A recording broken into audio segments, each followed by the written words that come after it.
A little while ago, I got to try out the final preview of Realms of Ruin before launch. The preview let me take a look at the Army Painter, the new Conquest game mode, and some 2v2 online battles. And of course, all of this was including the final faction coming out on launch, Tzeentch. So what exactly can you expect from this more or less final package from Realms of Ruin coming out later this month? Let's get to the preview and find out.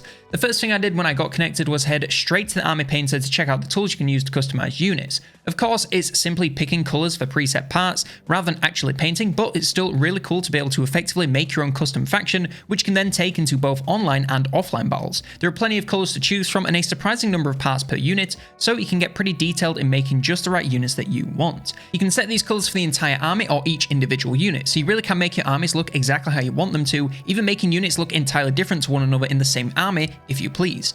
Another thing the Army Painter was great for was seeing all the units in game up close and personal, and I took some time to appreciate how cool every single unit looked. Now, Age of Sigmar personally isn't super my style since it's very high fantasy compared to the classic more gritty Warhammer fantasy. But that being said, everything here looked super cool, and I was especially excited to see units from the factions that I hadn't yet had a chance to play as. While I personally would have preferred a more fleshy undead than spooky ghosts, I still love how they all look, and the units clearly being part of the same faction while still looking unique enough to tell them apart. As for Tzeentch, they stand apart as the most monstrous of the factions of all kinds of demons like horrors, Sangors with impossible beaks, and even the Lords of Change. Each of the rosters for all four factions are small, but for such a fast-paced game, I never really felt restricted, and it honestly made it easy to choose units at each stage of the game when you really needed them. Just before we get into the gameplay, you'll also be able to use characters from the campaign to replace your generic heroes in other battles once you progress far enough into the campaign, so you'll have some good incentive to check it out if for no other reason than the multiplayer flex. Now, we didn't get to try the map build or the diorama tools yet, but I'm excited to get my hands on them a little closer to release and have full faith that they'll be as intuitive and in-depth as everything we've seen so far. Finally, on some gameplay, and first up, it was the new Conquest game mode, and I have to say, I'm just the tiniest bit disappointed, but I think that's more to do with my hopes being too high than the game failing to deliver. The game mode is a fairly basic paint the map, where you move out from your starting location and fight your way to an end goal, picking up bonuses along the way to help you out and improve your final score. Each battle is a simple skirmish like the multiplayers you've seen so far, and some of them have modifiers to keep things interesting, such as all unit tiers being unlocked straight away, or fewer victory point locations. This means that while some battles may be a little bit randomized with different effects, you're essentially going to be completing the same sorts of battles every single time. At least it looks that way from what I played. I was hoping for something a little bit more similar to Empire at War, where there was an overworld and you captured territory and built up armies to expand your empire and take over the map. But that would have been an entirely new system, and a lot of players would have probably just ignored it. That being said, it still would have been nice to see other battle types to spice things up in Conquest mode. Iron Harvest had something similar for their world map game mode, where some battles had different objectives like destroying key targets or taking out specific units, rather than more standard skirmishes. This is something that I feel they could add between now and release, or even post-release, but we'll have to wait and see. Overall, even though we only had a short amount of time with the game mode, it was a good bit of fun, and if you want to semi-switch off and grind out some battles. And I do say semi-switch off because the AI here seems very competent. Even on normal, it was putting up a pretty decent fight, so I wouldn't be surprised to see people losing Conquest if they don't pay enough attention or crank up the difficulty too fast.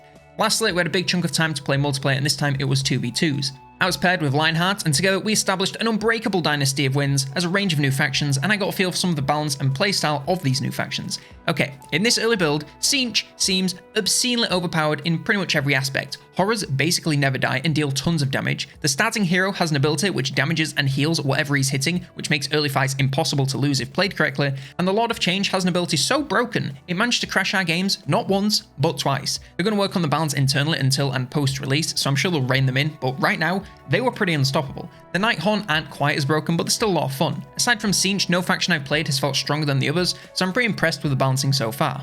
One thing I would have to score against the game is that most factions feel very similar to play. Now yes, they each have their own unique units and specific strengths and weaknesses, and when you get into the tech tree you actually unlock a lot of unique things per unit, but these are very specific to certain units later on, meaning in the early game, they all play very similarly. Now I get this is to keep the game approachable for newer players, but personally I'd like my factions to feel a little bit more different right out the gate. Otherwise, why would I play anyone else if they all feel the same? I mean, obviously they'll play Tzeentch because they're obscenely overpowered, but I digress.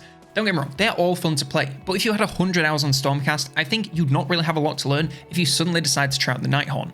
Anyway, all that being said, like I mentioned, factions do have unique things, particularly in the tech tree. The Nighthaunt specifically have a couple of unique things about their units, such as a regenerating barrier, giving them some extra toughness in combat before they start to lose models, and a stacking buff unlocked via research, which makes them stronger with more similar units nearby. The later game units are still plenty cool with Riders on the Storm and Karen from Smite, but yeah, that Lord of Change really takes the cake. Honestly, I don't have much more to say about the multiplayer. It plays pretty well, but aside from the new units, it's the same game mode you've already seen, but with twice as many players, so I don't have much new to say. It still feels good and fast-paced. The maps feel a decent size and all look great, especially with the increased amount of players. I was thinking that it might feel really cramped, but it didn't feel that bad. It was a bit weird having to race for resources, but I didn't want to cut Lionheart out of getting resources, so we had to kind of communicate who was going to get what.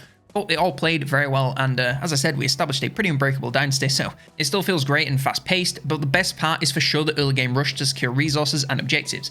Since later on, once we secured victory points, we just kind of sat there and held them until we won. There wasn't any incentive to push forward into their territory and take out more of their resources or even try and take their base. Once you capture a arcane conduit and then build a defense on it, it becomes almost impossible to take out. Like, I sent an army of like 5 or 6 troops multiple times to take an arcane conduit, and it got destroyed by just the defenses that were there, so it made it feel really pointless to expand, and you'd rather just sit there and wait for yourself to win rather than doing anything active, which in a real-time strategy kind of doesn't feel great. I want to be on my toes at all times thinking, all right, I need to be upgrading my defenses over here and then making better units, sending these guys in to push and take their territory because they're going to push on this side.